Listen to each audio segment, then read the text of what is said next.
Welcome to another edition of the Heavy Duty Parts Report. I'm your host, Jamie Irvin, and we are live today.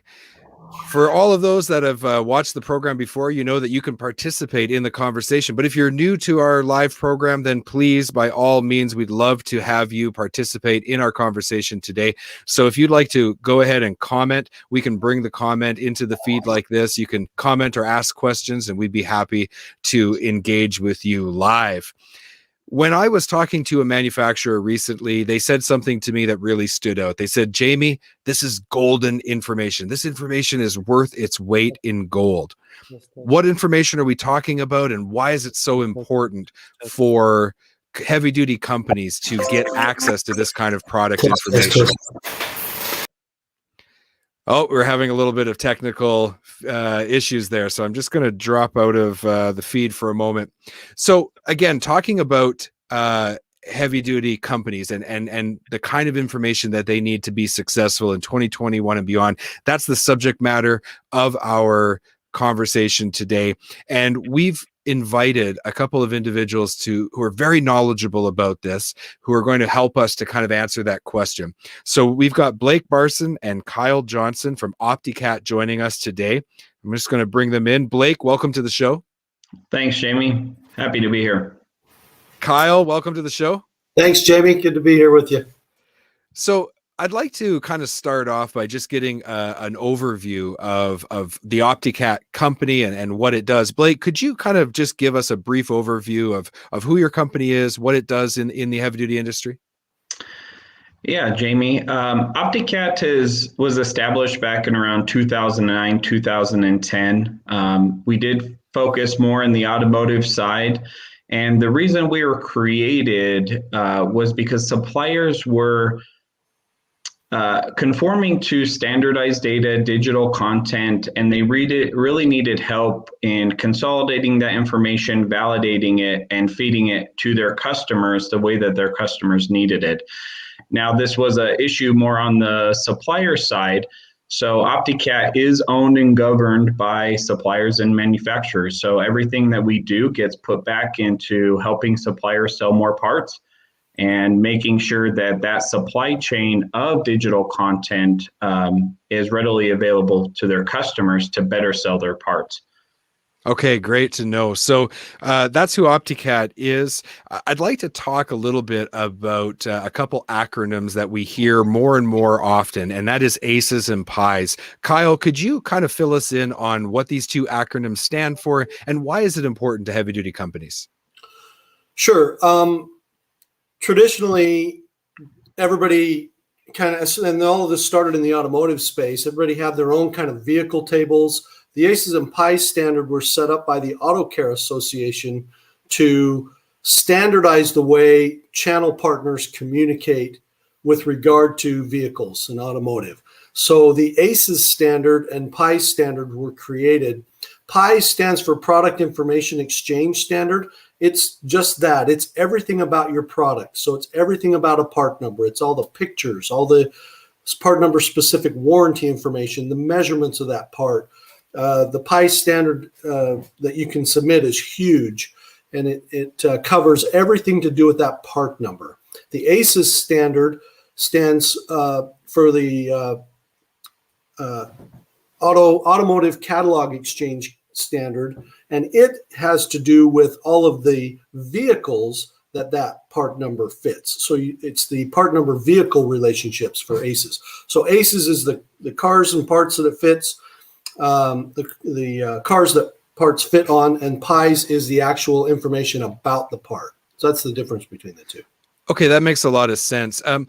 Before we move on to ACEs, Kyle, with PIEs, that information like weight and dimensions, that becomes really important when you have a digital sales channel and you have people, let's say, ordering parts through e-commerce, and now you have to ship that. Like that kind of information is critical to making sure that you're able to accurately predict things like freight and cost of getting a part to the customer. Is that correct? Absolutely. That information's in today's world. It's getting to be where if you don't have that information, you're going to have a harder time selling the part. There's just no question. Right. Everybody's looking to order online, and the online systems are built to try to make things more efficient. The way you make things more efficient is let the computer do all the work. Well, if the computer doesn't know what that information is, if it doesn't know what a part, how much it weighs, what its dimensions are, it's really hard to have that computer calculate shipping. Then you start getting to. Oh, we're having some connectivity issues there. Yeah, that's okay, Kyle. Thanks for answering. I think we got that. So yeah, pies is really important for that kind of information. Let's move on, Blake, and talk a little bit about the ACEs information. Now, this is what really, at the end of the day, is the golden information for heavy duty parts companies. This is what, when I was talking to this manufacturer, they said, look, year, make, model, engine, this is where it is at for us. Why is it so important? And why is it more difficult in heavy duty than perhaps even automotive? Absolutely. So you mentioned before, talking with Kyle, about getting that information about the part to the customers, really looking up the part in the first place. That counterman, being able to quickly identify the right fit for that vehicle, is crucial. So currently, OEs have a lot of that information when they build the trucks, so they kind of have a competitive advantage in that regard. But a lot of times how it's being looked up now is by competitive cross-referencing, pulling a part off a vehicle and looking up competitor part numbers, seeing what it fits. And so having information like that in pies is very crucial. Year, make, model just makes a quick, easy lookup. Now, the difficult part for the heavy-duty market is we have no idea what's underneath the hood of that Freightliner Cascadia, if you will, based upon the fleets being able to customize the builds of their vehicles. So being able to look up year, make, model is very difficult. Some companies, when they have, whether it's wiper blades or anything that has to do with the body, a lot of companies have done that research, and they do have that year, make, model specific data available. But for companies who are making engine-specific parts, this is where the year, make, model is difficult, because they may know, hey, my part fits a DD13 engine or a specific Cummins engine, but we don't know necessarily the vehicles that engine's underneath. So that's the ultimate goal, is being able to not only link to year, make, model, but in the future expanding the standards to be able to link to a specific target on a heavy duty truck itself would be ultimately the best option. Right. And from what I understand, one of the challenges and differences between heavy duty and, let's say, automotive light duty vehicles is, like, when you go into an automotive dealership and you want to buy a new vehicle, you're choosing from like trim packages and things like that are offered by the manufacturer. You're not typically speccing the vehicle.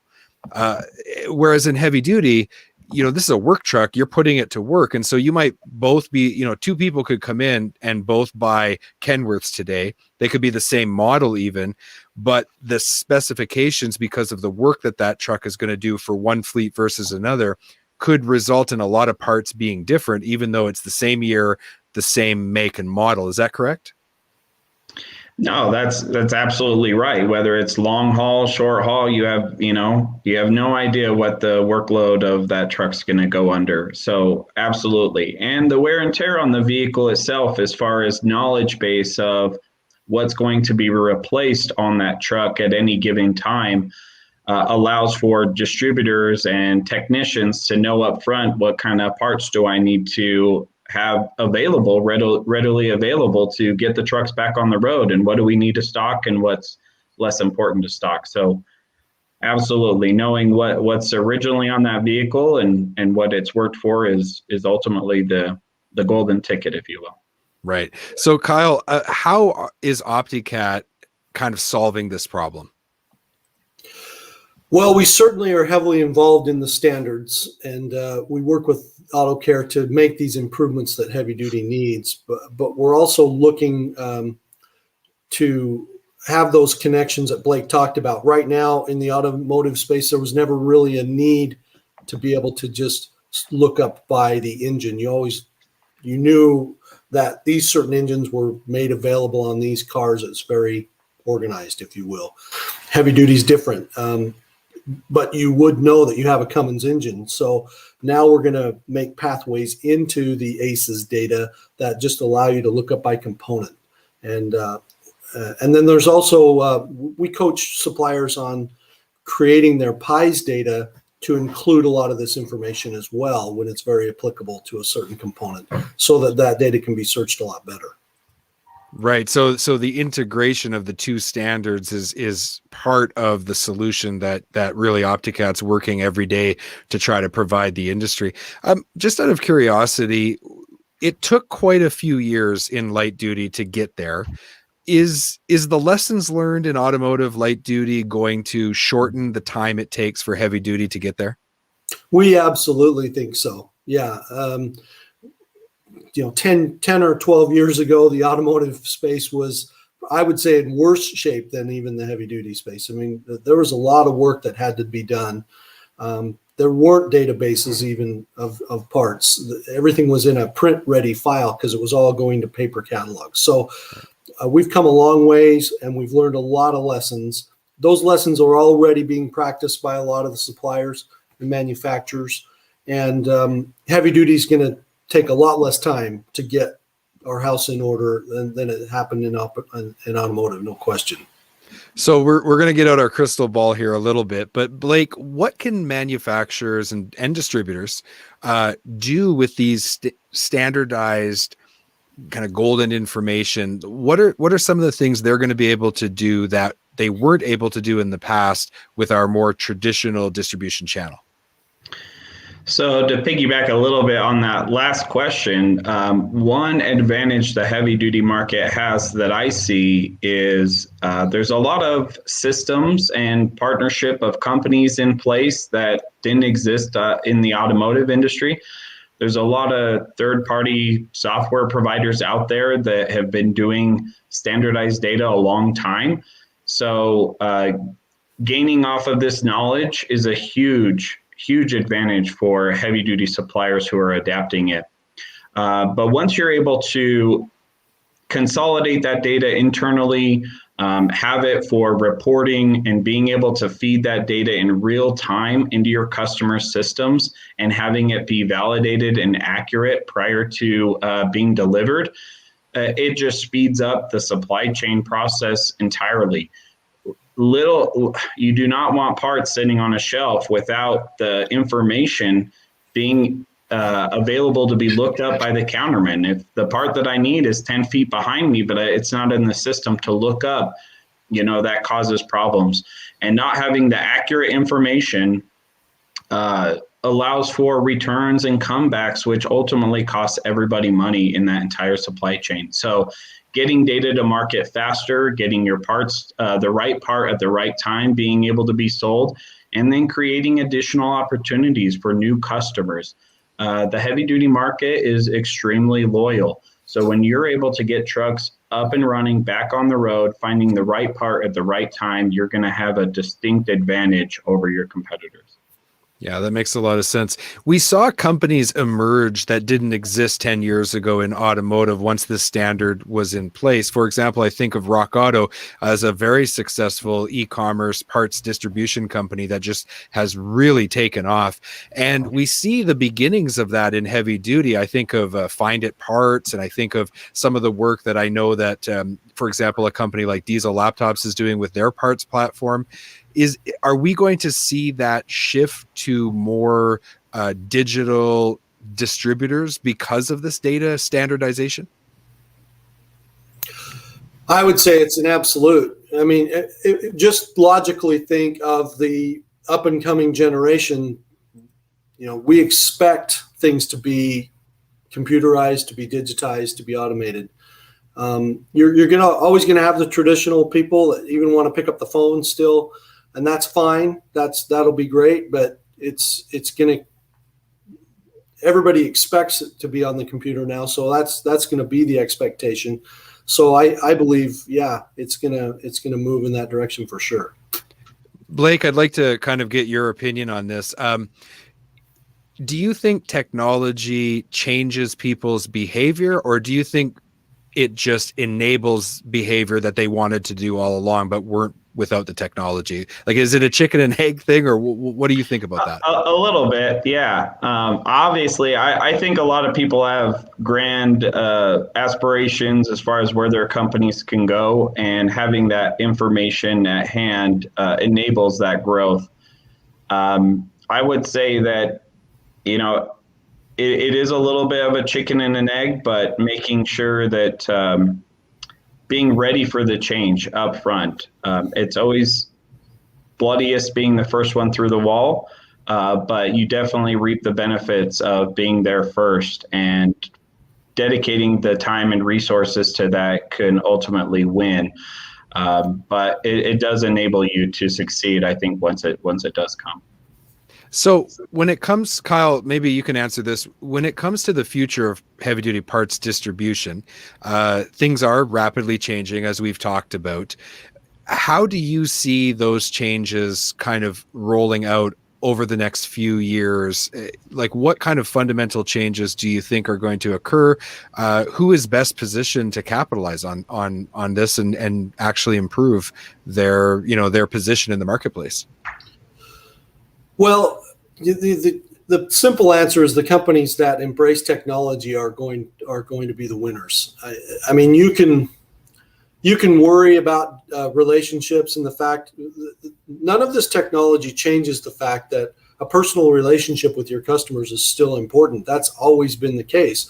What this does is allows customers, if you think about it, for example, the companies that really get digitized and make this data available, you'd be surprised how smart your customers are.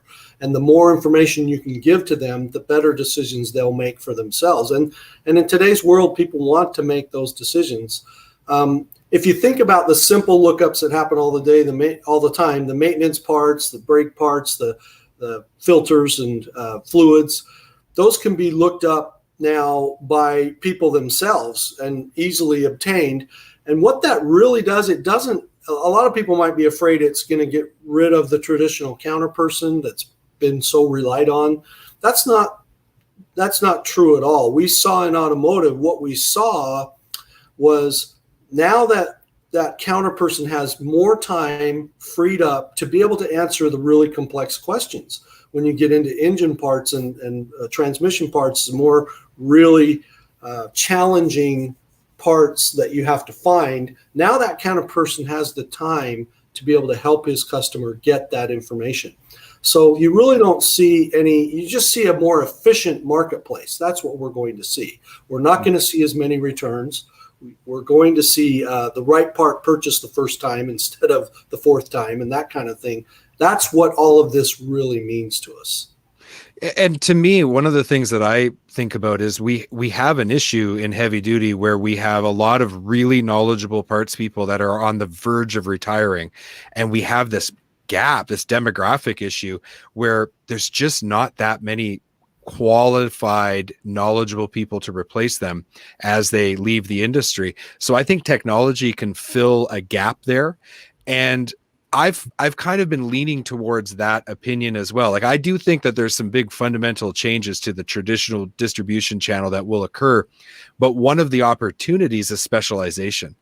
And the more knowledgeable and specialized that knowledge can become, the more value you can offer the industry, and that creates opportunity. Would you agree with that?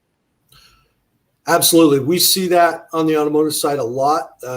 There's a lot of niche suppliers, a lot of niche websites that specialize in certain systems, certain types of parts, that when people are educated and know to be able to go there, those companies have a real advantage because they're filling that need, that specific need.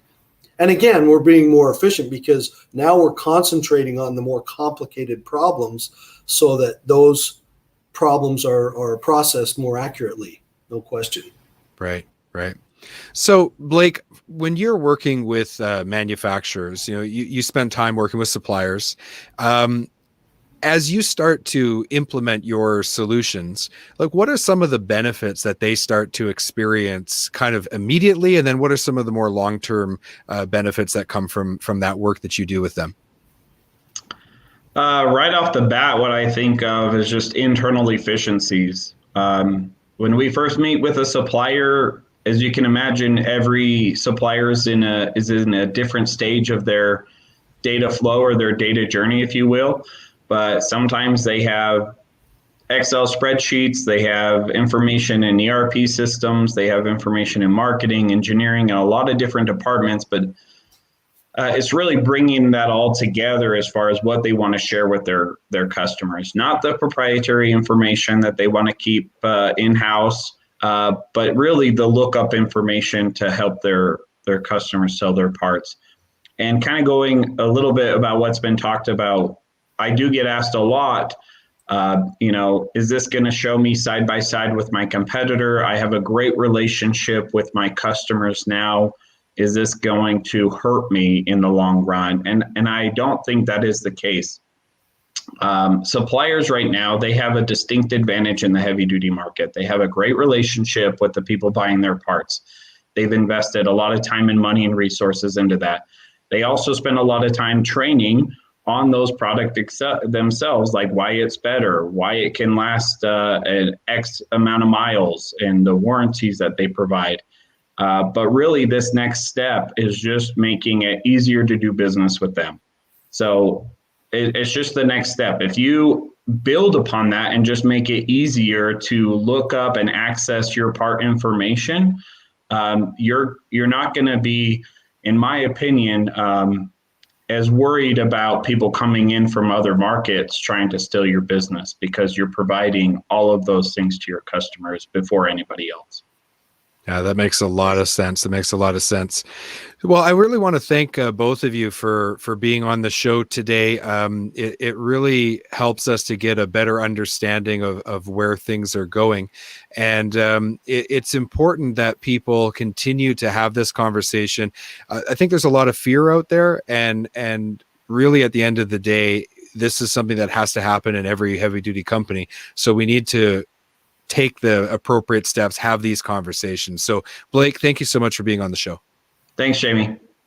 Kyle, I really appreciate your insight. Thank you. Happy to be here. Thanks. It was fun.